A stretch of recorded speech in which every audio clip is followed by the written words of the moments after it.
இன்றைய ஆலய ஆராதனையிலே பங்கு பெற வருகை தந்திருக்கின்ற உங்கள் அனைவரையும் தூய மத்தேயு தமிழாலய சார்பிலே வாழ்த்தி வரவேற்கிறேன். ஆண்டவர் இந்த ஆராதனை வேளையிலும் நம்மை ஆசீர்வதிக்கும்படியாக ஜெபம் செய்வோம். எங்கள் அன்பின் பரம தகப்பனே, இந்த வேளைக்காக உம்மை துதிக்கின்றோம். இந்த புதிய வருடத்தின் முதல் ஞாயிறையும் நீர் காண செய்த தயவுக்காமை ஸ்தோத்திரிக்கின்றோம். இந்த புதிய வருஷத்திற்காக உமக்கு நன்றி செலுத்துகிறோம். இன்றைய ஆராதனை வேளையிலும் நீர் எங்களோடு கூட கிருபையாக இடைப்பட்டருளும். எங்களை ஒரு விஷயம் உடைய திரு ரத்தத்தாலே கழுவி பரிசுப்படுத்தி பலப்படுத்தியர்களும் இந்த ஆராதனையிலும் உள்ளத்தின் ஆழத்திலிருந்து உம்மை புகழ்ந்து பாடவும் உம்மை ஆராதிக்கவும் அருள் தாரும். உம்முடைய திரு வசனங்களை தியானிக்கும் பொழுது உம்மை நீர் வெளிப்படுத்தியர்களும் சுவாமி. உம்முடைய செய்தியை அளிக்க இருக்கும் உடைய தாசரை மறைத்து உம்மை வெளிப்படுத்தியர்களும். ஆராதனை முழுவதும் உடைய திரு பிரசனத்தால் எங்களை நிறைத்தருளும். இயேசுவின் மூலம் வேண்டிக் கொள்கிறோம் எங்கள் நல்ல பிதாவே, ஆமேன். தேவனுடைய நாமத்துக்கு மகிமை உண்டாக. ஆலய ஆராதனைக்கு ஆரம்பமாக நாம் யாவரும் பாமாலை 45 பாடுவோம். பாமாலை எண் 45.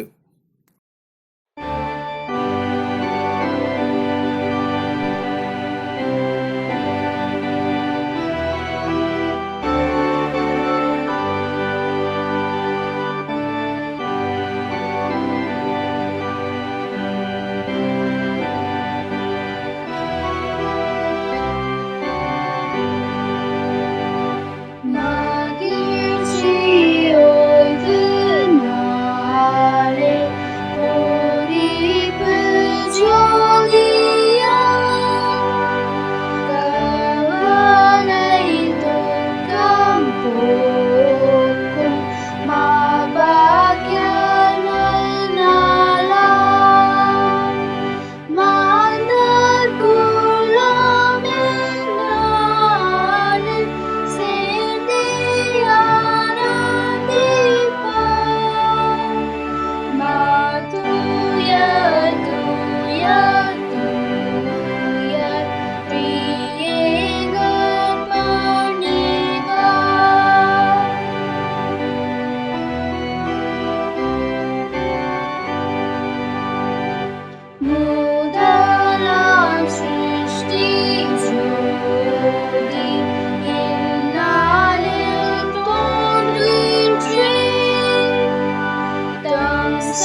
இப்போதும் நாம் ஜெபம் செய்வோம்.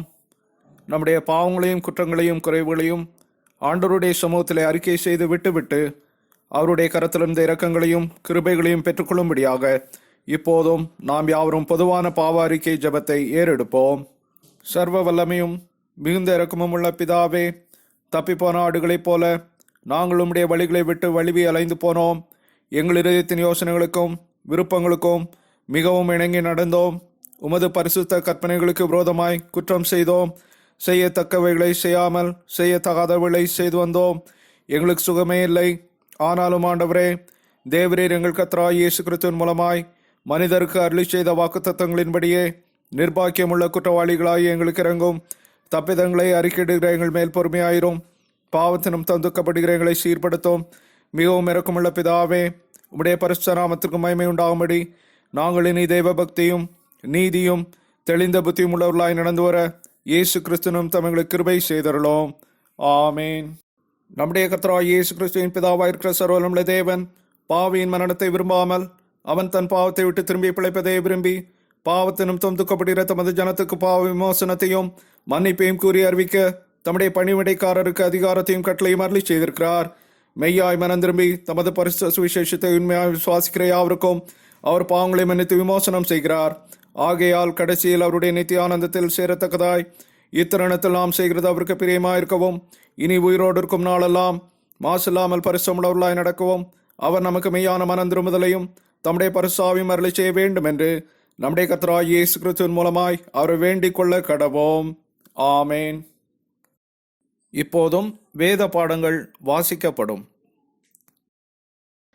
வாசிக்கும்படியாக கொடுக்கப்பட்ட முதலாம் வேத பகுதி சகரியா 8ஆம் அதிகாரம் வசனங்கள் 3 முதல் 6 முடிய. The first Bible reading is taken from Zechariah chapter 8 verses from 3 to 6. நான் சீயோனிடத்தில் திரும்பி எருசலேமின் நடுவிலே வாசம் பண்ணுவேன். எருசலேம் சத்திய நகரம் என்றும் சேனைகளுடைய கர்த்தரின் பர்வதம் பரிசுத்த பர்வதம் என்றும் அழைக்கப்படும் என்று கர்த்தர் சொல்லுகிறார். திரும்பவும் எருசலேமின் வீதிகளில் முதிர் வயதினாலே தங்கள் கைகளில் கோலை பிடித்து நடக்கிற கிழவரும் கிழவிகளும் குடியிருப்பார்கள். நகரத்தின் தெருக்களிலே விளையாடுகிற ஆண் பிள்ளைகளும் பெண் பிள்ளைகளும் அதன் வீதிகளில் நிறைந்திருக்கும் என்று சேனைகளின் கர்த்தர் சொல்லுகிறார். சேனைகளின் கர்த்தர் சொல்லுகிறது என்னவென்றால், அது இந்த ஜனத்தின் மீதியானவர்களின் பார்வைக்கு இந்நாட்களில் ஆச்சரியமாய் இருந்தாலும் என் பார்வைக்கும் ஆச்சரியமாய் இருக்குமோ என்று சேனைகளின் கர்த்தர் சொல்லுகிறார். வாசிக்கும்படியாக கொடுக்கப்பட்ட முதலாம் வேத பகுதி வாசித்து முடிந்தது. வாசிக்கும்படியாக தெரிந்து கொள்ளப்பட்ட இரண்டாவது வேத பாடம் அப்போஸ்தலனாகிய பவுல் கொலோசையருக்கு எழுதின நிருபம் 3ஆம் அதிகாரம் வசனங்கள் 12 முதல் 21 முடிய. The second Bible reading is taken from Colossians chapter 3 verses 12 to 21. கொலோசையர் 3ஆம் அதிகாரம் வசனங்கள் 12 முதல் 21 முடிய. Colossians chapter 3 verses 12 to 21. ஆகையால் நீங்கள் தேவனால் தெரிந்து கொள்ளப்பட்ட பரிசுத்தரும் பிரியருமாய் உருக்கமான இரக்கத்தையும் தயவையும் மனத்தாழ்மையையும் சாந்தத்தையும் நீடிய பொறுமையையும் தரித்து கொண்டு ஒருவரையொருவர் தாங்கி ஒருவர் பேரில் ஒருவருக்கு குறைபாடு உண்டானால் கிறிஸ்து உங்களுக்கு மன்னித்தது போல ஒருவருக்கொருவர் மன்னியுங்கள். இவை எல்லாவற்றின் மேலும் பூரண சற்குணத்தின் கட்டாகிய அன்பை தரித்து கொள்ளுங்கள். தேவ சமாதானம் உங்கள் இருதயங்களில் ஆழக்கடவது. இதற்கென்றே நீங்கள் ஒரே சரீரமாக அழைக்கப்பட்டீர்கள். நன்றி அறிதலுள்ளவர்களாயும் இருங்கள். கிறிஸ்துவின் வசனம் உங்களுக்குள்ளே சகல ஞானத்தோடும் பரிபூரணமாக வாசமாயிருப்பதாக. சங்கீதங்களினாலும் கீர்த்தனைகளினாலும் ஞானப்பாட்டுகளினாலும் ஒருவருக்கொருவர் போதித்து புத்தி சொல்லிக்கொண்டு உங்கள் இருதயத்திலே கர்த்தரை பக்தியுடன் பாடி வார்த்தையினாலாவது கிரியையினாலாவது நீங்கள் எதை செய்தாலும் அதையெல்லாம் கர்த்தராகிய இயேசுவின் நாமத்தினாலே செய்து அவர் முன்னிலையாக பிதாவாகிய தேவனை ஸ்தோத்தரியுங்கள். மனைவிகளே, கர்த்தர் கேட்கும்படி உங்கள் புருஷருக்கு கீழ்ப்படியுங்கள். புருஷர்களை உங்கள் மனைவிகளில் அன்பு கூறுங்கள். அவர்கள் மேல் கசந்து கொள்ளாதிருங்கள். பிள்ளைகளை உங்களை பெற்றாருக்கு எல்லா காரியத்திலேயும் கீழ்ப்படியுங்கள். இது கர்த்தருக்கு பிரியமானது. பிதாக்களே, உங்கள் பிள்ளைகள் திடனற்று போகாதபடி அவர்களுக்கு கோபமூட்டாதிருங்கள்.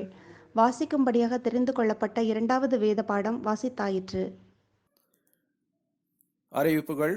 இன்றைய ஆலய ஆராதனையிலும் பங்கு பெற்றுக் கொண்டிருக்கின்ற உங்கள் அனைவரையும் ஆண்டவராய் இயேசுவின் இனிய நாமத்திலே வாழ்த்தி வரவேற்கிறேன். இன்றைய நாளிலும் நம்மத்திலே தேவனுடைய வார்த்தைகளை பகிர்ந்து கொள்ள வருகை தந்திருக்கும் டாக்டர் அருள் மனோகர் அவர்களை ஆலய சார்பிலே வாழ்த்தி வரவேற்கிறேன். அவர்கள் இன்டர்சர்வ் இந்தியாவின் எக்ஸிகியூட்டிவ் செக்ரட்டரியாக ஆண்டவருடைய ஊழியங்களை செய்து வருகிறார்கள். ஒவ்வொரு ஞாயிறும் காலை 10:30 மணிக்கு நடைபெறும் ஆராதனையிலே பங்கு வரும்படியாய் உங்களை அன்போடு அழைக்கின்றேன். இந்த வாரத்திலும் தங்களுடைய பிறந்த நாளை கொண்டாடுபவர்கள்: 4ஆம் தேதி மிஸ்டர் பெனட் அருள் செல்லையா, 5ஆம் தேதி மிஸ்டர் தாவீது மனோகரன், 6ஆம் தேதி மிஸ்ஸஸ் ஏ சூசன் நிர்மலா, மிஸ்டர் பிரேம்குமார் சாமியல் ராஜ், 7ஆம் தேதி மிஸ்டர் ரேச்சல் ஜோசப், 8ஆம் தேதி மிஸ்டர் வில்சன் டேனியல். இந்த வாரத்திலும் தங்களுடைய திருமண நாளை கொண்டாடுபவர்கள்: 4ஆம் தேதி Mrs and Mr Neil Patton, 7ஆம் தேதி Mrs and Mr Amolik Selvaraj, 8ஆம் தேதி Mrs and Mr Samuel Borthwick Lazarus. இவர்கள் யாவருக்கும் ஆலய சார்பிலே சிறப்பு வாழ்த்துக்களை தெரிவித்துக் கொள்கிறேன். தேவன் தாமே இவர்களை இந்த ஆண்டிலும் நிறைவாக ஆசீர்வதிப்பாராக.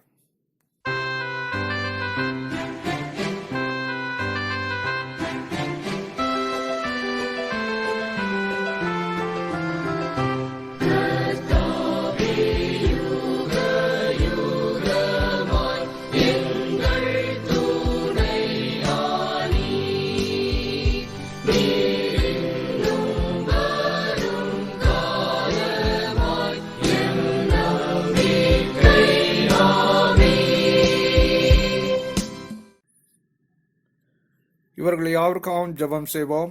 எங்கள் அன்பின் ஆண்டவரே, இந்த வேளையிலும் உடைய பிள்ளைகள் அனைவரையும் ஆசீர்வதித்தருளும். அதிலும் விசேஷமாக இந்த வாரத்திலும் தங்களுடைய பிறந்த நாளை கொண்டாடுவோருக்காக ஜெபிக்கின்றோம். இவர்கள் அனைவருக்கும் நல்ல சுகம், பலன், ஜீவன், தீர்க்காயலை கட்டளையிட்டருளும். இவருடைய மன விருப்பங்களையும் வேண்டுதல்களையும் உடைய தயவுள்ள சித்தத்தின்படி பூர்த்தி செய்தருளும். இவர்களை சகல தீங்குகளுக்கும் மோசங்களுக்கும் விலக்கி ரட்சித்தருளும். இவர்களை நன்மையாலும் கிருபையாலும் அனுதினமும் முடிசூட்டியருளும் சுவாமி. இந்த வாரத்திலும் தங்களுடைய திருமண நாளை கொண்டாடுவோருக்காய் வேண்டுதல் செய்கிறோம். இவர்களையும் இவருடைய குடும்பத்தினரையும் ஆசீர்வதித்தருளும். இவர்களின் இகவர தேவைகளை சந்தித்தருளும். இவருடைய குடும்பத்திலே உடைய சந்தோஷத்தையும் சமாதானத்தையும் தெய்வீக ஈவுகளையும் அருளி செய்தருளும். இவர்களை நீர் ஆசீர்வதித்து இன்னும் பல குடும்பங்களுக்கு ஆசீர்வாதமாக உபயோகப்படுத்த வேண்டுமா ஜெபிக்கிறோம். இவருடைய தேவைகளை உடைய மிகுந்த கிருபையினால் சந்தித்தருளும் சுவாமி. இவர்கள் அனைவரையும் உடைய திருக்கரத்திலே தாழ்த்தி அர்ப்பணம் செய்கிறோம். பொறுப்பேற்றுக் கொண்டருளும். இயேசுவின் மூலம் வேண்டிக் கொள்கிறோம் எங்கள் நல்ல பிதாவே, ஆமேன். இப்போதும் மிஸ்ஸஸ் ஜெபலீலா சுகுமார் அவர்கள் நம்மை ஜெபத்திலே நடத்துவார்கள். ஸ்தோத்திரிக்கிறேன் தகப்பனே, நன்றியோடு துதிக்கிறோம் அப்பா. ஸ்தோத்திரம் ஸ்தோத்திரம் ஸ்தோத்திரம் ஸ்தோத்திரம் ஸ்தோத்திரிக்கிற ராஜா ஏசப்பா, இம்மட்டுமாய் ராஜா ஏசப்பா, எங்களோடு கொடுந்த ராஜா, நீர் எங்களுக்கு பாராட்டின ஒவ்வொரு நன்மைகளுக்காக ராஜா, உடைய ஆசீர்வாதங்களுக்காக நன்றியோடு துதிக்கிறோமாப்பா. ஸ்தோத்திரம் ஸ்தோத்திரம் ஸ்தோத்திரமாப்பா ஏசப்பா. அந்த புதிய ஆண்டிலும் கூட தகப்பனே ஏசப்பா, அந்த புதிய ராஜேசப்பா ஸ்தோத்திரம் மனமேச்சினால் ஆண்டப்பா, உடைய சமயத்திலப்பா நாங்கள் ஒன்று கூடி வர ஏசப்பா நீர் கொடுத்த கிருபைக்கா ராஜா உம நன்றியோடு துதிக்கிறோமாப்பா. ஸ்தோத்திரம் ஸ்தோத்திரிக்கிற ஆண்டவரே ஏசப்பா, கடந்த ஏசப்பா அந்த 2020ஆம் ஆண்டில ராஜா எத்தனையோ ராஜாண்டவரே ஏசப்பா ஸ்தோத்திரமாப்பா, கஷ்டத்தின் பாதிலுமாப்பா ஸ்தோத்திரமாப்பா, இந்த கொள்ளநோய் காலங்களப்பா என் தேவன் எங்களோடு கொண்டு ராஜா, எங்களை ஒவ்வொரு குடும்பங்களப்பா நல்ல சுகத்தோடு பலத்து நீர் எங்களை பாதுகாத்து வழிநடத்தி வந்திரே நன்றியோடு துதிக்கிறமாப்பா. ஸ்தோத்திரம் ஸ்தோத்திரமாப்பா ஏசப்பா, எங்களுக்கு ஏசப்பா எங்களுக்கு கஷ்டத்தின் பாதிலாப்பா, எங்கள் துன்பத்தின் பாதிலாண்டவரே ஏசப்பா, அந்த கொள்ளநோய் காலங்களப்பா எந்த ஒரு வாதில் கூடாரங்களை அணுகாத ராஜா, எந்த ஒரு பொல்லாப்பு நேரிடாதப்பா, நீர் எங்களை ஒவ்வொரு குடும்பங்களை பாதுகாத்து வழிநடத்தி வந்திரப்பா உம நன்றியோடு துதிக்கிறோம். ஸ்தோத்திரம் ஸ்தோத்திரமாப்பா, உமக்கு கொடான கொடி ஸ்தோத்திரங்கள் ஏறடிக்கிறமாப்பா. ஸ்தோத்திரமாப்பா, இந்த 2021ஆம் ஆண்டப்பா நீர் எங்களுக்கு காண செய்திரே நன்றியோடு துதிக்கிறமாப்பா. ஸ்தோத்திரமாப்பா, இந்த புதிய ஆண்டுங்கடப்பா எங்களை ஒவ்வொருக்கப்பா நன்மையினால் கிருபையால் முடிசூட்டி கொட்டுங்க ராஜா.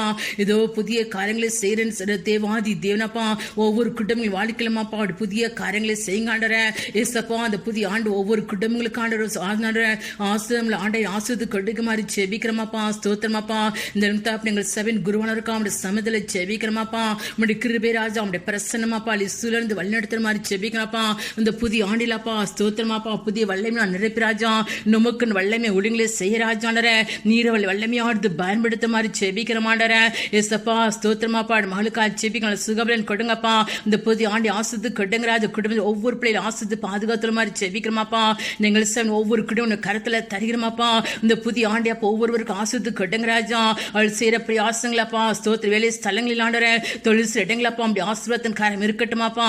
நல்ல புதிய சுக பலன் ஆரோக்கியத்தை கொடுத்து ராஜா.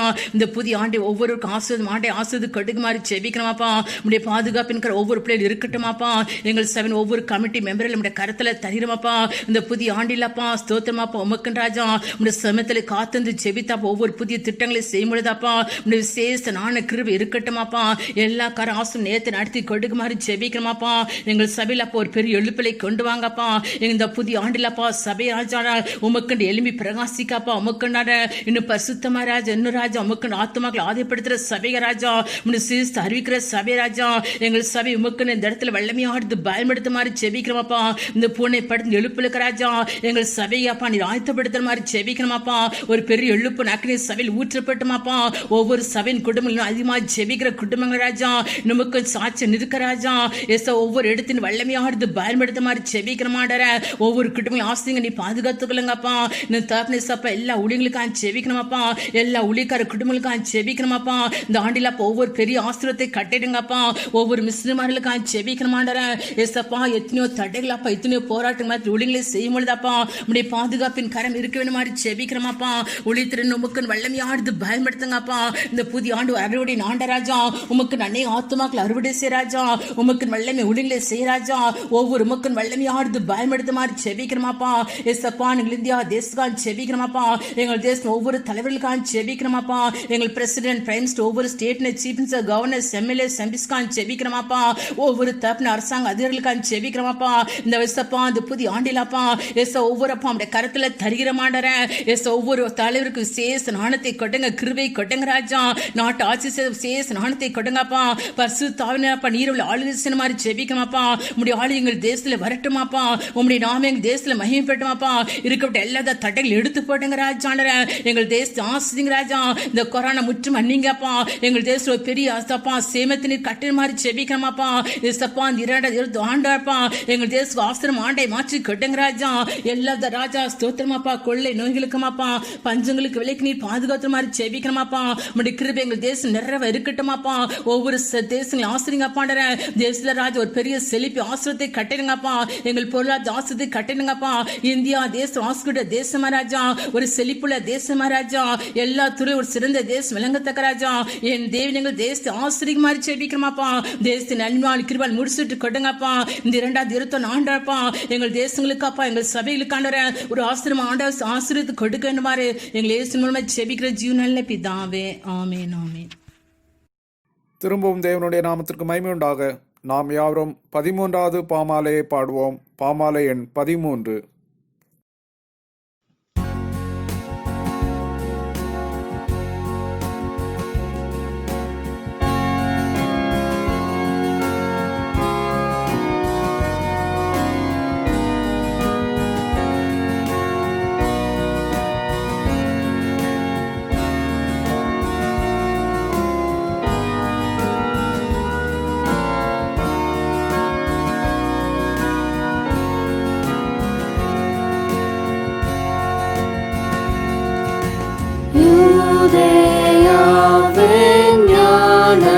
சாஸ்திரி விந்தை காட்சியை கண்டான்.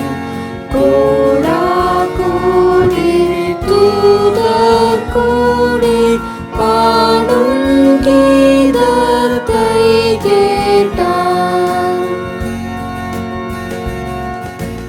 உந்தன் மாட்சி சேனை கர்த்தா வானம் பூமி நேரப்பும். தூய தூய தூய கர்த்தா உந்தன் துதி பெருகும்.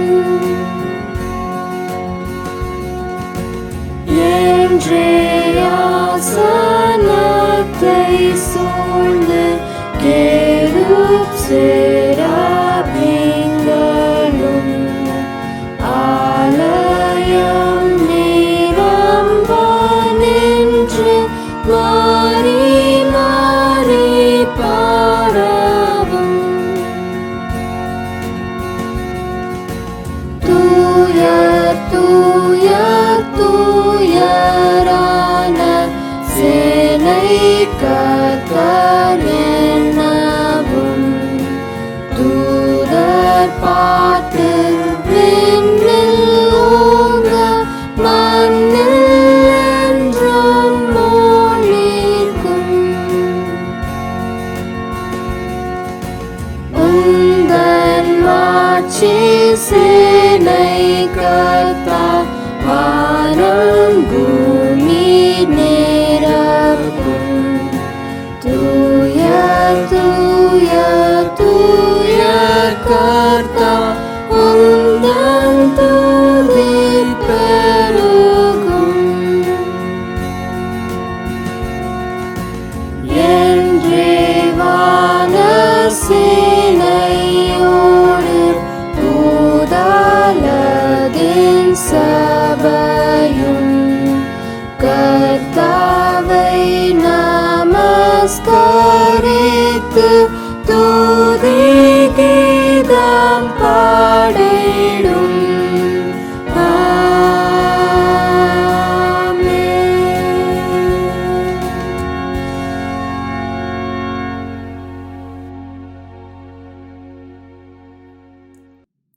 இப்போதும் நம் மத்தியிலே டாக்டர் அருள் மனோகர் அவர்கள் கர்த்தருடைய செய்தியை வழங்குவார்கள். இந்த காலை நேரத்தில் உங்களோடு கூட வந்து ஆண்டவருடைய வார்த்தையை புரிந்து கொள்ளும்படியான வாய்ப்பை கொடுத்து ஆண்டவருக்காக நன்றி கூறுகிறேன். இந்த வாய்ப்பை எனக்கு தந்த போதவர்களுக்கும் சபை அனுப்பினர்களுக்கும் என்னுடைய நன்றியை நான் தெரிவித்துக் கொள்கிறேன். நாம் வாசித்த 2 வேத பகுதியும் அதே போல் அந்த சங்கீதமும் ஒரு சில முக்கியமான வார்த்தைகளை கொண்டு வந்ததை நாம் பார்க்கிறோம். மகிமை, பூரணம், நிறைவு என்ற வார்த்தைகளை நாம் இதில் இந்த சங்கீதத்திலே வாசித்தோம், சகரியா புஸ்தகத்திலே வாசித்தோம், அதே போல கொலோசியர் புஸ்தகத்திலையும் நாம் அதை வாசித்தோம். ஒருவேளை கடந்த 12 மாதங்களை நாம் யோசித்து பார்க்கும் பொழுது சகரியாவிலே காணப்பட்ட எந்த ஒரு சம்பவமும் நமக்கு முன்பாக நடந்தது மாதிரி தெரியவில்லை. கொலோசியர் அந்த 3ஆம் நிருபத்திலே வாசித்த பகுதி ஒருவேளை நடக்குமா என்ற சந்தேகம் கூட நமக்கு இருக்கலாம். சங்கீதத்திலே வாசித்த பகுதி ஒரு நம்பிக்கையை கொடுக்கிறது. ஆனாலும் என் காய்களை நெருடாக என்று சொல்லி அவர் கேட்கிறதாக இருக்கிறது. ஒருவேளை நாம் இதை குறித்து நாம் சற்று சிந்தித்தோம் என்றால் அதனுடைய அர்த்தம் நமக்கு புரியும். சகரியா புஸ்தகத்திலே ஒரு வார்த்தை 6வது வசனத்திலே 8ஆம் அதிகாரம் 6வது வசனத்திலே சேனைகளின் கர்த்தர் சொல்கிறது என்னவென்றால், அது இந்த ஜனத்தின் மீதியானவர்களின் பார்வைக்கு இந்நாட்களில் ஆச்சரியமாய் இருந்தாலும் என் பார்வைக்கு ஆச்சரியமாய் இருக்குமோ என்று சேனைகளின் கர்த்தர் சொல்கிறார். என்ன ஆண்டவர் கூறுகிறார்? நீங்கள் எதை குறித்து ஆச்சரியமாக தோன்றினாலும் எனக்கு அது ஆச்சரியம் கிடையாது. எல்லாவற்றையும் சிந்தித்து வைத்திருக்கிறார், எல்லாவற்றையும் செயல்பாட்டில் வைத்திருக்கிறார், எல்லாவற்றையும் கட்டுப்பாட்டில் வைத்திருக்கிறார். ஒரு சிறு உதாரணத்தை நான் சொல்லி நான் ஆரம்பிக்க விரும்புகிறேன். யோசேப்புடைய வாழ்க்கையை யோசித்து பாருங்கள். அனைத்து சகோதரர்களால் வெறுக்கப்பட்ட அவன் எகிப்துக்கு வெறுக்கப்படுகிறார். எகிப்திலே வந்த பிறகு தவறாக குற்றச்சாட்டப்பட்டு சிறைச்சாலையில் இருக்கிறார். அந்த 2 சேவகர்களில் 2 அரண்மனை வேலைக்காரர்களில் ஒருவன் நன்மை பெற்றுக்கொண்டு நேரடியாக அரண்மனைக்கு வேலைக்கு சென்று விடுகிறார். ஆனால் அவர் என்ன சொல்லிட்டு போகிறார்? யோசேப்பிடம் நான் போய் ராஜாவை உன்னை பார்த்து சொல்லி எப்படியாவது உன்னை நான் சிறையிலிருந்து மீட்டுக் கொள்வேன் என்று சொல்கிறார். 2 வருடம் மறந்து விட்டான். வேதாந்தத்தை போட்டுக்கிறான், மறந்து விட்டான் என்று சொல்லி திரும்ப எப்பொழுது பார்வோன் சொப்பனம் கண்டாலும் அப்பொழுதுதான் ஞாபகம் வருகிறது யோசேப்பை குறித்து. அவன் சொல்லுகிறான், ராஜாவிடம் அப்படி இருக்கிறான், போய் அவரை விசாரித்தால் சரியான அர்த்தத்தை சொல்லுவான் என்று சொல்லி. இதை பார்த்த உடனே நமக்கு என்ன தோன்றுகிறது என்றால் ஏதோ ஒரு பெரிய தவறு நடந்திருப்பது போல தோன்றுகிறது. ஆனால் யோசேப்பு என்ன சொல்கிறான்? அந்த வார்த்தையை வாசித்து பார்த்தீங்கன்னா உங்களுக்கு தெரியும். ஆதியாகமம் 45ஆம் அதிகாரத்திலே 7-8, ஆதியாகமம் 45:7-8, பூமியிலே உங்கள் வம்சம் ஒழியாமல் இருக்க உங்களை ஆதரிக்கிறதற்காகவும் பெரிய ரட்சகனால் உங்களை உயிரோடை காப்பதற்காகவும் தேவன் என்னை உங்களுக்கு முன்னமே அனுப்பினார்.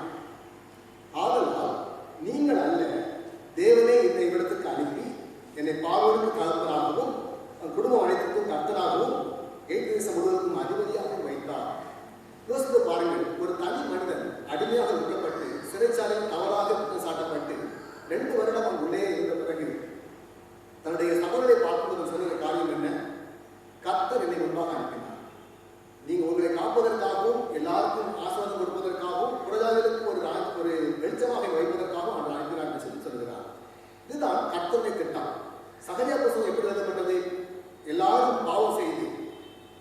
தாவீது, சாலமோன், அது பிறகு வந்த ராஜாக்கெல்லாம் பாவம் செய்ததுனாலே ராஜ்யம் இரண்டாக பிரிந்து வடக்கு ராஜ்யம் தெற்கு ராஜ்யம் வந்து பிரிந்து விட்டது.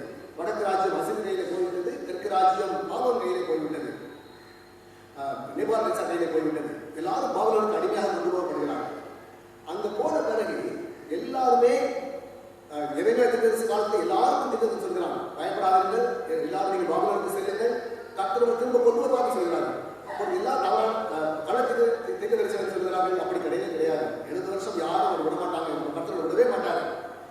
போய் உடனே உங்களை கூட்டு வந்துருவாரு, ஒரு தவறான நம்பிக்கை கொடுக்கிறாங்க. ஆனால் எரேமியா மாத்திரம் மட்டும்தான் சொல்லுகிறான், நான் போன என்னதான் நடந்தாலும் சரி 70 வருஷம் கண்டிப்பாக அந்த சிறை தண்டனை அனுபவிக்கத்தான் ஆக வேண்டும், அனுபவிக்கலாக போகத்தான் வேண்டும், ஆனாலும் கர்த்தர் உங்களோடு கூட இருக்கிறார்னு சொல்லி சொன்னார். 70 வருஷம் மீண்ட பிறகு திரும்பமாக அந்த கர்த்தர் வந்து அவரை கொண்டு வரும்பொழுது செருபாபேலோடு கூட சகஜா வந்தார். அவர் வந்து அந்த மக்களை பார்த்து சொல்கிறார், நீங்கள் சோர்ந்து போகாதவங்க, கர்த்தர் ராஜரீகம் பண்ணுகிறார், அவருடைய வார்த்தையில ஒன்றும் தவறி போகாது. அந்த வார்த்தை தான் நான் வாசிக்கிற வார்த்தைகள். அவரை அழைத்துக் கொண்டு வருவேன், அவர் எருசலேம் நகரிலே குடியிருப்பார்கள், அவர்கள் எனக்கு உண்மையும் நீதியுமான ஜனங்களாக இருப்பார்கள், நான் அவர்களுக்கு தேவனாக இருப்பேன் என்று சேனை கற்றுக் கொடுக்கிறார். ஒரு நம்பிக்கையின் வார்த்தையை சகரியா கொடுக்கிறார். ஆனால் பார்க்கிறது என்ன? அடிமைத்தனத்தின் வாழ்க்கை, மக்களுக்கு எதிர்பார்த்த அளவுக்கு செழிப்பு இல்லை, எதிர்பாராத கையில் நடந்து கொண்டே இருக்கிறது. 4ஆம் வசனத்தை வாருங்கள். திரும்பவும் எருசலேம் வீதிகளிலே முதிர் வயதினால் தங்கள் கையில் ஓலை பிடித்து நடக்கிற கிழவிகளும் கிழவரும் குடியிருப்பார்கள் என்று போடப்பட்டிருக்கிறது. இன்றைக்கு யோசித்து பாருங்கள், மிகப்பெரிய ஒரு சவால் என்னவென்றால் வயதானவர்களால் வீட்டு விட்டு வெளியே வர முடியும், குழந்தைகளால் வெளியே வர முடியும். இங்க 2 பேருக்கு தான் போடப்பட்டிருக்கு. விளையாடுவார்கள், அவர்கள் வந்து நடப்பார்கள் என்று சொல்லி போடப்பட்டிருக்கிறது. அப்ப நமக்கு என்ன ஒரு நம்பிக்கை? இது நடக்காத ஒரு காரியம், இதெல்லாம் ஒரு கதை கட்டுக்கதை போல் நமக்கு தெரிகிறது. ஆனா வசனம் என்ன சொல்கிறது பாருங்கள், இந்நாட்கள் அது இந்த ஜனத்தில் மீதானவர் பார்வைக்கு நாங்கள் ஆச்சரியமாய் இருந்தாலும் என் பார்வைக்கு ஆச்சரியமாய் போய் கர்த்தர் சொல்கிறார். நாம் எதிர்பார்க்கிற எந்த காரியமானாலும், நாம் நினைக்கிற எந்த காரியமானாலும் அது கர்த்தரின் பார்வைக்கு அற்பமானது. அதைத்தான் இன்னைக்கு நான் வாசிக்கிறேன். இது ஒருவேளை பழைய ஏற்பாட்டு காலத்திலே பார்க்கும்போது ஒரு உலக பிரகாரமான ஒரு ராஜ்யம், ஒரு ராஜா, அவருக்கு கீழாக மக்கள், செழிப்பான வாழ்க்கை என்று நாம் யோசிக்கிறோம். ஆனால் புதிய ஏற்பாட்டில் வந்து பார்க்கிறேன் சொன்னால் அது முற்றிலும் வித்தியாசமான ஒரு ரகசியத்தை காண்பிக்கிறது. அது என்ன ரகசியம்? நாம் எதிர்பார்க்கிற ஒரு ராஜாவாக வரவில்லை, சமாதான பிரபுவாக வந்தார். அவர் வரும்பொழுதே எல்லாருக்கும் கொடுக்கக்கூடாத ஒரு சமாதானம் வைத்து போன சொன்ன தேவன் எல்லாருக்கும் அந்த சமாதானம் எப்படி கொடுத்தார்? அவருடைய உள்ளத்திலே வாசம் பண்ணினார். அதனால்தான் இந்த பழைய பாட்டை என்ன வாசிக்கிறோமோ அதை நம்ம அப்படியே எடுத்துக்கொண்டு வந்தோம் என்றால் தனிப்பட்ட வாழ்க்கையில சமாதானமும் குடும்பத்திலே சமாதானம் வரும். அப்படி நடக்கும்போது வயதானவர்களும் பிள்ளைகளும் என்ன செய்வார்கள்? நிம்மதியோடு சந்தோஷத்தோடு குடியிருப்பார்கள். ஒருவேளை சகரியாவுடைய நாட்கள் நடக்கும் போது திரும்ப நடக்கலாம், கண்டிப்பாக நடக்கும். ஒருவேளை யாரும் சொல்கிறார், நான் சீயோன் பர்வதத்தில் வாசமாயிருப்பேன், திரும்பமாக நான் ஒரே முறையில் வந்து இறங்குவேன் சொல்கிறார். அது லிட்டரலாக நடந்தாலும் கூட, கண்டிப்பாக நடந்தாலும் கூட நம்முடைய வாழ்க்கையும் அதே சந்தோஷமும் சமாதானம் கண்டிப்பாக கொடுப்பார். அதைத்தான் கொலேசி நிறுவனத்தில் வாசிக்கிறோம். அந்த கொலேசி எப்படி அந்த எழுதப்பட்டது? பவுல் சிறைச்சாலையில் எழுதினார். 4 புத்தகங்களை எழுதினார். எபேசியர், பிலிப்பியர், கொலோசையர், பிலமோன் 4 புத்தகங்களையும் அவர் எழுதினார். எப்பொழுது? ரோமாவிலே சிறையில் இருக்கும் பொழுது அவர் எழுதுகிறார். அவர் எபேசு சபையில் ஊழியம் செய்து கொண்டிருக்கும் போது எப்பாப்ராஸ் அங்கு வந்த வசனத்தை கேட்டார். அந்த எப்பாப்ராஸ் திரும்பமாக இந்த கொலேசி சபைக்கு, கொலேசி என்கிற பட்டணத்துக்கு வந்து அங்கு இயேசு கிறிஸ்துவின் சுவிசேஷத்தை அறிவித்து அவர் உருவாக்கப்பட்ட சபை, பவுல் உருவாக்கிற சபை கிடையாது. ஆனால் எப்பாப்ராஸ் திரும்பமாக சொல்லும் பொழுது அவர் சொல்கிறார், இந்த மாதிரி தவறான பகுதியில் அங்கே இருக்கிறார்கள், இயேசு கிறிஸ்துவின் மகிமை அறியாமல் பேசுகிறார்கள் சொல்லி சொன்ன உடனே அவருக்கு கடிதத்தை எழுதுகிறார் பவுல். ஆக பவுல் எழுதின கடிதம் தான் சந்திக்காத ஒரு சபைக்கு, தான் உருவாக்காத ஒரு சபைக்கு எழுதுவது கடிதமாக இருக்கிறது. அது என்ன கொள்கிறார் பாருங்கள். உள்ள நம்முடைய வாசித்து 5 வசனங்கள்லாம் வாசித்தோம். ஆனால் 12ஆம் வசனம் வாசித்து பார்த்தீங்கன்னு சொன்னால் அழகாக தெரிகிறது. ஆகையால் நீங்கள் தேவனால் தெரிந்து கொள்ளப்பட்ட பரிசுத்தர்கள், பிரியமாய் உருக்கமான இறுக்கத்தையும் தயவையும் மனத்தாழ்மையும் சாந்தத்தையும் நீடிய பொறுமையை தரித்துக் கொண்டு ஒருவர் தாங்கி ஒருவருக்கு குறைபாடு உண்டானால் கிறிஸ்து உங்களுக்கு மன்னிப்பது போல ஒருவருக்கு மன்னியுங்கள். எங்கே அதான் தான் சொன்னேன், யோசேப்பு வாழ்க்கை நான் உங்களுக்கு ஒப்பிட்டு சொன்ன காரியம் இதுதான். யோசேப்பு செய்த முதலாவது காரியம் என்னவென்றால் தன் தவறுகளை மன்னித்தான். அவனுக்கு எல்லா அதிகாரமும் இருந்தது, அவனுக்கு எல்லா விதமான சுக சம்பவமும் இருந்தது.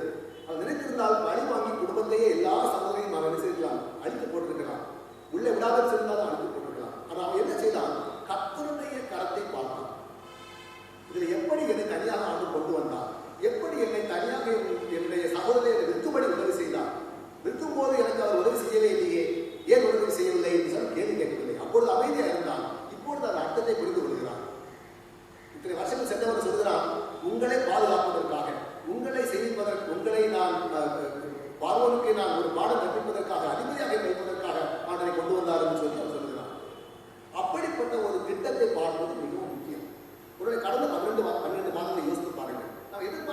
எதுவுமே நடக்கவில்லை.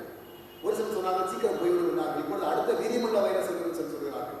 ஸோ நாம் எதிர்பார்க்கிற காரியத்திற்கு மேலாக மாறுபாடாக நடப்பதை நாம் பார்க்கிறோம். ஆக ஒன்று புரிந்து கொள்வோம், எந்த காரியம் வந்து கட்டுப்பாட்டில் இல்லை. God is in control of everything, both in my life, in the family, in the country, in the whole world. God is sovereign. அதைத்தான் நாம் இங்கே பார்க்கிறோம். முதலாவது.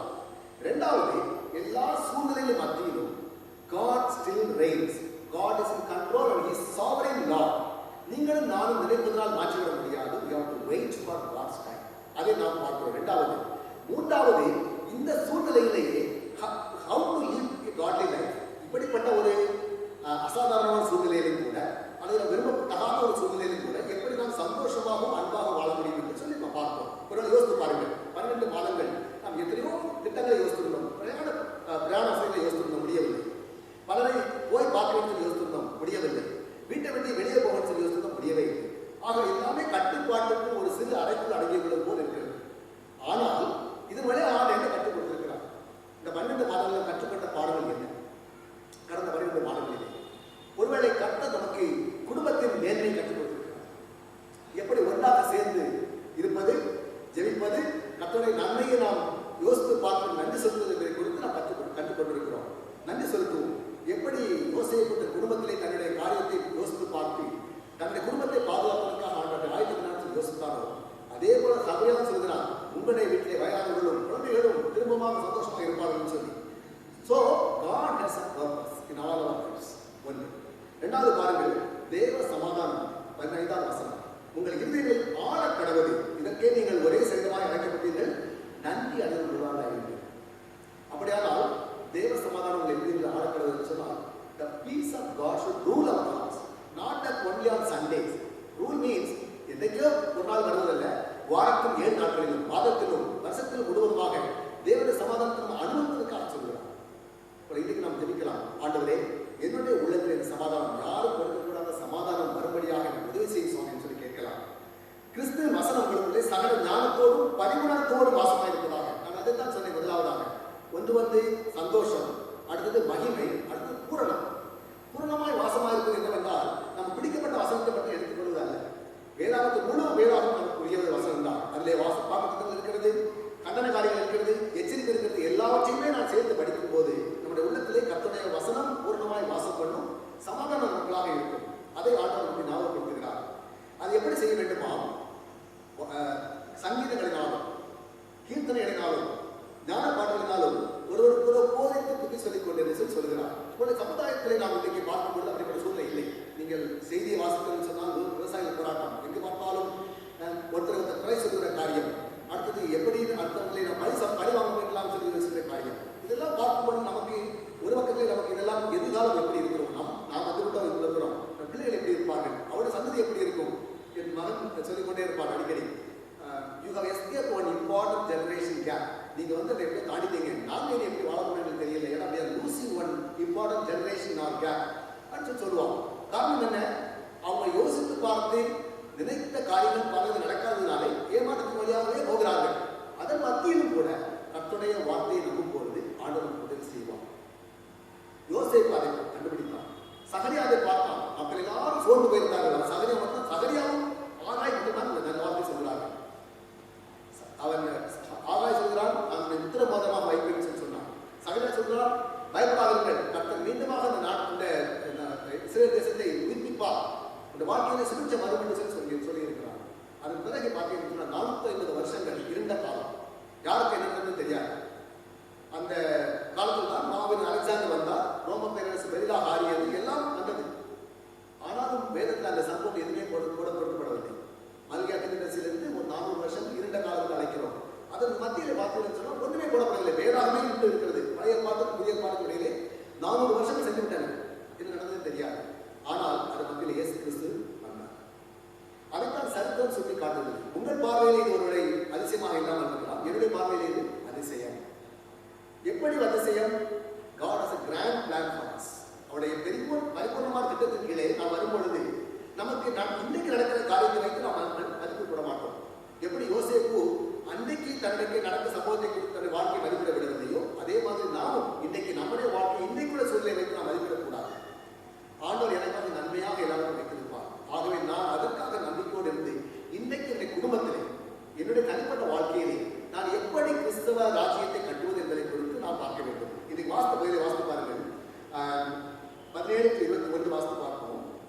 வார்த்தையினாலாவது கிரியினாலாவது நீங்கள் எதை செய்தாலும் அதை எல்லாம் கர்த்தராகிய இயேசு நாமத்தினாலே செய்து அவர் முன்னிலையாக பிதாவாகி தேவனை ஸ்தோத்திரியுங்கள். God's eternal plan was through Christ. அந்த இயேசு கிறிஸ்து வந்ததுனாலே தான் இன்னைக்கு நமக்கு சமாதானம் உள்ளத்திலே வருகிறது.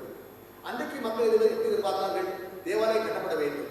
எங்கு தேவாலயம் இருக்கிறது அங்கு போய் அவர்கள் ஆராதனை செய்தார்கள். பிரதான ஆசிரியர் வந்து அவருக்கு அந்த மகாபரிசுத்த ஸ்தலத்தில் போய் அந்த வரிகளை இட்ட போது அவருடைய பாவம் மன்னிக்கப்பட்டது. இன்றைக்கு நமக்கு என்ன இருக்கிறது?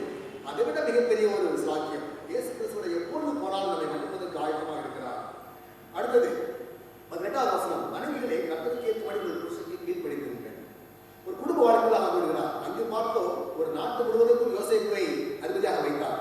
சகரியாவை பார்க்கிறோம் எப்படி எருசலேமுக்குள்ளாக மக்கள் நடமாடுவார்கள் சொல்லி பார்க்கிறோம். அவர் சொல்கிறார், அதையும் தாண்டி வாருங்கள், குடும்பத்துக்குள்ளாக உங்களுக்கு எப்படி சமாதானம் கிடைக்கும் சொல்கிறார். ஒரு நாடு, ஒரு நகரம், ஒரு வீடு, ஆக மூன்றையும் யோசித்து பாருங்கள். சிறு இடத்திலே நாம் சமாதானமாக இல்லாவிட்டால், ஒரு குடும்பத்துக்குள்ளாக நாம் சந்தோஷமாக இல்லாவிட்டால், வெளியே அந்த சமாதானத்தை எதிர்பார்ப்பது மிகவும் கடினமான காரியம். இன்றைக்கு ஆண்டவர் வாய்ப்பு நம்ம கொடுத்திருக்கிறார். We can love each other, we should love each other, and it is possible. அதான் சொல்கிறார் ஆண்டவர், உங்களுக்கு அது அதிசயமாக இல்லாமல் இருக்க, உங்களுக்கு ஒரு அதிசயமாக தோன்றலாம், எனக்கு அதிசயம் கிடையாது. ஆதியாகமத்தில் எப்படி வாசிக்கிறோம்? 2 பேருக்கு ஒருத்தருக்கு துணையாக இருக்கும்படி ஆண்டவர் ஆதாமை ஏவாளையும் படைத்தார். அதே ஆண்டவர் இன்றைக்கும் குடும்பத்தை ஆசீர்வதிக்கிறார். 2வது, புருஷர்கள் உங்கள் மனைவியில் அன்பு கூறுங்கள், அவர்கள் கசந்து கொள்ளாதவர்கள் என்று போடப்பட்டிருக்கிறது. கசந்து கொள்ளாதவர்கள் என்பது ஆங்கிலத்திலே bitterness. இது எப்படி தெரியும்? எனக்கும் மற்றவர்களுக்கும் தெரியாது, எனக்கு மட்டும் தான் தெரியும். How do I behave myself with others, especially with my life partner? இது நம்ம உள்ளத்திலே நம்ம அடிக்கடி சோதனை செய்யும் போது மட்டும்தான் கர்த்தருக்கு முன்பாக நம்மை யோசித்து பார்க்க முடியும். 3வது, பிள்ளைகளை உங்கள் பெற்றோருக்கு எல்லா கருத்துக்கும் கீழ்ப்படியுங்கள்.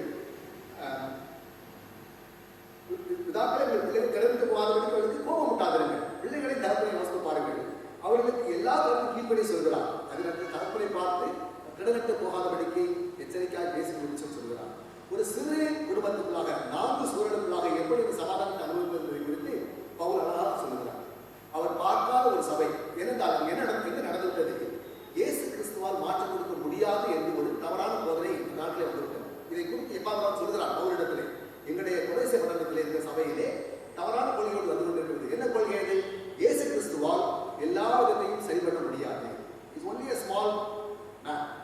பரிபூர்ணம் கிடையாது என்று சொல்லி போட்டது. அதுதான் 1ஆம் அதிகாரத்திலும் 2ஆம் அதிகாரத்திலும் இயேசு கிறிஸ்து சகலத்துக்கும் கீழ் மேலானவர் என்பதை குறித்து பவுல் அதிகமாக சொல்கிறார். சொல்லி முடித்துவிட்டு 3ஆம் அதிகாரம் வரும்பொழுது எப்படி தனிப்பட்ட வாழ்க்கையிலே அது நமக்கு அபியாசப்படுத்துகிறோம், எப்படி அதை கொண்டு வருகிறோம் என்பதை குறித்து பிராக்டிக்கலாக நடைமுறை வாழ்க்கையை எப்படி சொல்கிறார். அப்படியான என்ன அர்த்தம்? நம்முடைய உறவுகளை பார்ப்பதற்கு இயேசு கிறிஸ்து அதிகம் ஆவலுள்ளவராக இருக்கிறார். அதை குறித்து கவனமுள்ளவராக இருக்கிறார். நம்மை குறித்து வைராக்கியமுள்ளவராக இருக்கிறார். உறவுகளை சரியில்லாமல் இருக்கும் பொழுது நாம் என்னதான் வெளியே போய் நம்மை பெரிதாக கண்டித்தாலும் கூட அது நன்மை இல்லை, சந்தோஷம் இல்லை, சமாதானம் இல்லை. அது 3 காரியங்களை குறித்து பார்த்திருக்கிறோம். 1, மகிமை. மகிமை பழைய பாட்டில் நாம் பார்த்தோம். சகரியாவில் சொல்கிறார். அவர் சொல்கிறார், உங்களை பார்வைக்கு மகிமை இல்லாமல் உங்களுக்கு பெரியதாக தோன்றலாம், எனக்கு பெரியது கிடையாது. இருந்தால் நான் அந்த காலத்தில் இருந்தேன், அதே மாதிரி அப்படிங்கிறேன். 1. 2வது, கர்த்தருடைய மேலான திட்டம். யோசேப்பு தன்னுடைய வாழ்க்கையிலே கர்த்தருடைய திட்டத்தை கண்டதினாலே அவர் கடைசி வரைக்கும் பயப்படவே இல்லை. God has a great plan for my life, not only for me but for others also. அதை முழுவதுமாக நம்பி தன்னை விட்டுக் கொடுத்ததினாலே பிற்காலத்தில் இப்படிப்பட்ட ஒரு தவறான ஒரு கடினமான சூழ்நிலைக்கு சென்றாலும் கூட அதை மறந்து போகாதபடிக்கு தன்னுடைய சகோதரை பார்த்து சொல்கிறார், உங்களை காக்கும்படி, இந்த நாட்டுக்கு சேவை செய்யும்படி, உங்களுக்கு முன்பாக கர்த்தர் நமக்கு உயர்த்தும்படி என்னை கொண்டு வந்தார். அதை மனம் விசனப்படாது என்று சொல்கிறார். யோசித்து பார்ப்போம். இன்னைக்கு நமக்கு இந்த நாட்டிலே, இந்த கடந்த நாட்டிலே நமக்கு யாராவது நமக்கு அந்த விதமான ஒரு கசப்பு இருக்குமானால் நம்ம எல்லாத்தையும் மனம் பொருந்தி சீர்படுத்திக் கொள்வது நல்லது. நம்முடைய இருதயம் தூய்மையாக இருக்கும்போது கர்த்தரை பார்த்து நம்ம சந்தோஷமாக போட முடியும். அப்பொழுதுதான் கீர்த்தனைகளினாலும் சங்கீதனாலும் அவரை பாடி மகிமைப்படுத்த முடியும். 3வது பார்த்தோம், குடும்பத்துக்குள்ளாக சமாதானம். இந்த சமாதானம் மகிமை, பூரணம், சமாதானம். இந்த சமாதானத்துக்கு எப்படி வருகிறது என்றால், நீங்களும் நானும் பெற்றுக்கொள்ள கொடுக்கிற சமாதானம் அல்ல, இது கர்த்தரே கொடுக்கிற சமாதானம். உலகம் கொடுக்கிறதா கொடுக்கிறது இல்லை என்று சொல்கிறார். இது நாம் ஒருவரே அனுபவிக்க முடியும். ஆண்டவர் தாமே அப்படிப்பட்ட மேலான சமாதானம் அனுபவிக்கும்படியாக நமக்கு உதவி செய்வாராக. கடைசியாக அந்த வசனத்தை சொல்லி முடிக்கிறேன். 14ஆம் வசனத்திலே, கிறிஸ்துவின் வசனம் உங்களுக்குள்ளே சகல ஞானத்தோடும் பரிபூர்ணமாக வாசமாக இருப்பதாக. கிறிஸ்துவின் வசனம் உங்களுக்குள்ளே சகல ஞானத்தோடும் பரிபூர்ணமாய் வாசமாக இருப்பதாக. அப்படியான வசனம்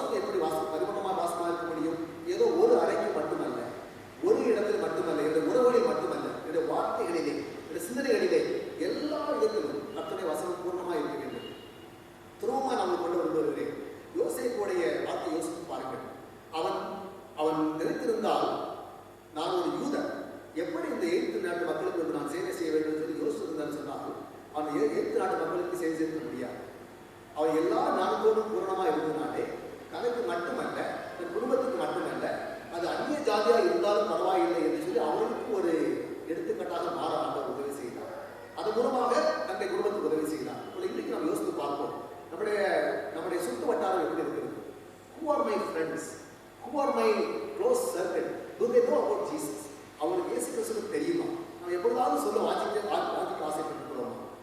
யோசித்து பாருங்கள், தனி மனிதனாக இருக்கும் போது அந்த பார்வை முன்பாக எவ்வளவு கஷ்டப்பட்டிருப்பான். அந்த கர்த்தருடைய மகிமைப்படுத்துவதற்கு எவ்வளவு கஷ்டப்பட்டிருப்பான். எழுத்து பேச முடியாது. அதன் மத்தியிலே அவன் கர்த்தருக்காக நின்று குடும்பத்தை கொண்டு வந்து அவளை குடியமர்த்தி அவளை கொண்டு போவதற்கு ஒரு காரணமாக பயன்படுத்தினார். ஆண்டவர் தாமே அப்படிப்பட்ட பூர்ணமான ஒரு வசனத்துக்குள்ளாக வாசனை இருப்பதனாலே குடும்பத்துக்கும் நமக்கும் மற்றவர்களுக்கும் வாசனமாக இருப்பதற்கு ஆண்டவருக்கு உதவி செய்வதாக. ஆமென். தலைவர் தாழ்த்தா ஜெபிக்கலாம்.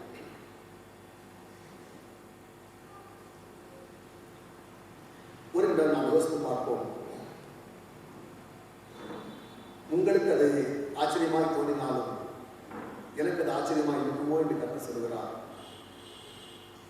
நாம் யோசிக்கிற எந்த காரியமும் நமக்கு ஆச்சரியமாக இருக்கலாம், அந்த கர்த்தருக்கு ஆச்சரியம் இல்லை.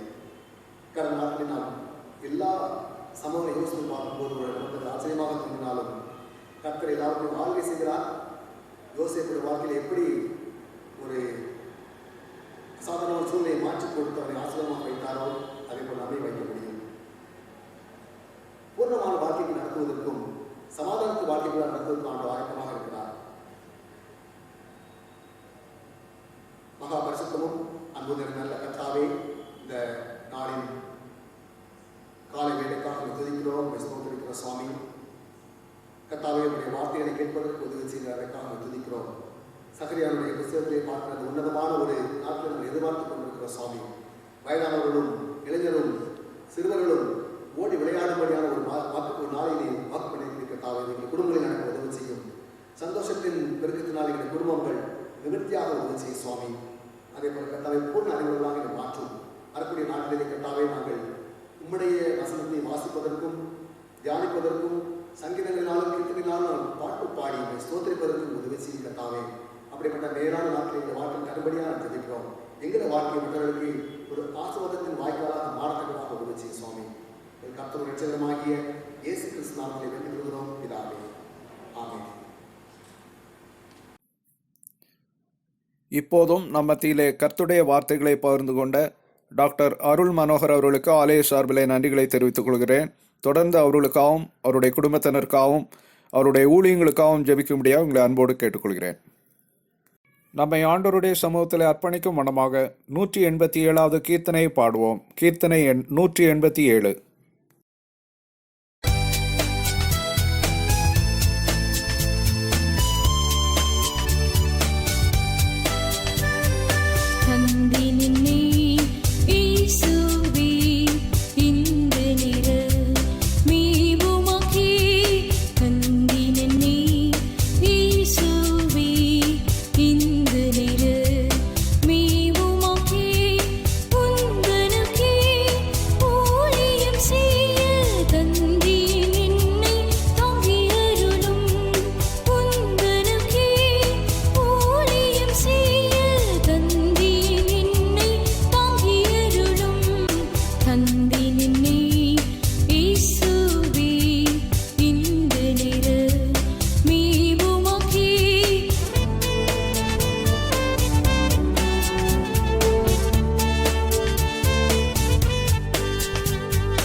நஷ்டம் வந்தாலும் துஷ்ட குடி சூழ்ந்திட்டாலும் கஷ்ட நஷ்டம் வந்தாலும் துஷ்ட குடி சூழ்ந்திட்டாலும் அஷ்டத்திலும் ஆளும் தேவனே அடியேனும் அமரச் செய்திடும் அஷ்டத்திற்கும் ஆளும் தேவனே அடியேனும் அமரச் செய்திடும் தந்தி நின்னே இயேசுவே இந்த நிற மீவுமாக்கி